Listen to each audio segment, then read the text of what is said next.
Again, I think that's the type of direction, the type of conversation we should have. And people confuse it because they say, well, does this mean you want to create a new tax or a new sales tax? No. What this economist is saying is that if you move to this consumption-based model, you can totally abolish the property tax. If you broaden the sales tax to include other things, you can actually do it without raising the rates. And so that's a guy who's I studied when I was looking into what other avenues we can do to fund our budget without having to depend on the property tax. And I think it's an interesting proposition, and one that's been discussed more and more as people start realizing, man, we're getting priced out of our home. And so I think that's something that, as a legislator, I would want us to look into. And in fact, I know a lot of legislators have already had these conversations before. Guys like Matt Rinaldi and Phil King, they've actually said, hey, ponder this. And I think we ought to look at that. We'll wrap it up. Take 3 minutes and tell us everything else you want us to know that we haven't covered. Sure. And did we cover? I know you guys had questions, but is there anything else that I'm missing? Any other questions? I just gave them a call. Okay, I'll include this as part of my. Don't be your last one. Okay. So, what is your opinion on the vaccine? Vaccine conscientious exemption. And what are you acceptable for the expectations from the parents? And then, I think ultimately it lies on the parents. I think we just got to get government out of our classrooms. I think ultimately for education, it's a relationship between the parent, the teacher, the child. I think the same thing with healthcare. I think that should be a decision between the parent, the child, and the healthcare provider, the doctor. And so I hope that answers your question. You bet. Okay. Thank you. Yeah. Can I ask you a question? I'm sorry. Yes, ma'am. You talked about the consumption model, and I don't quite get what you're saying. Would you please explain that? Consumption models, sales tax. Yeah. And so right now, 8.25, and so what they're saying is, listen, you can broaden it, and I'm talking, again, it's not that we want to add a new tax, it's that we want to replace the property tax, and I think to me, that's just it's a more transparent way, because as opposed to now you being at the end of an appraisal board, that every year is going to calculate 10%, and they pick a valuation out of nowhere. I don't know how they pick that valuation.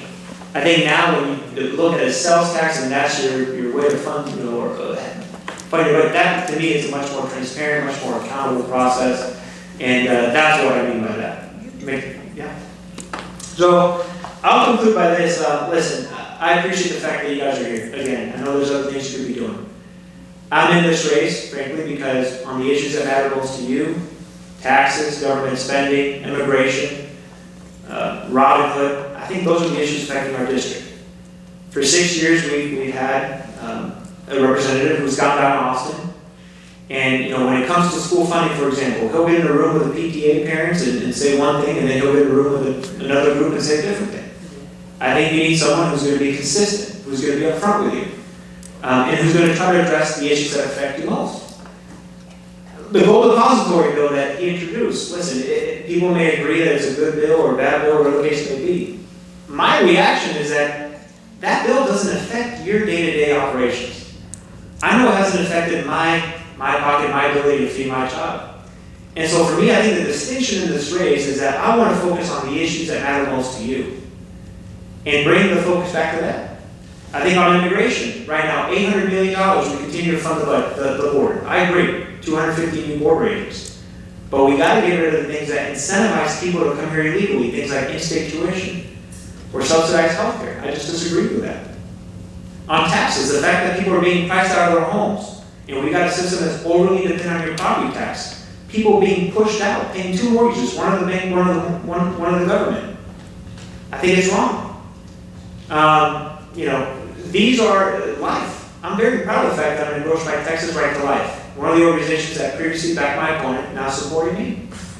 And I think the issue on life, it goes beyond politics. It's part of my faith. It's part of my fabric, who I am. I think 10 years from now, we're going to look at this issue and say, why didn't we ever let that happen? And so these are the issues that prompted me to run.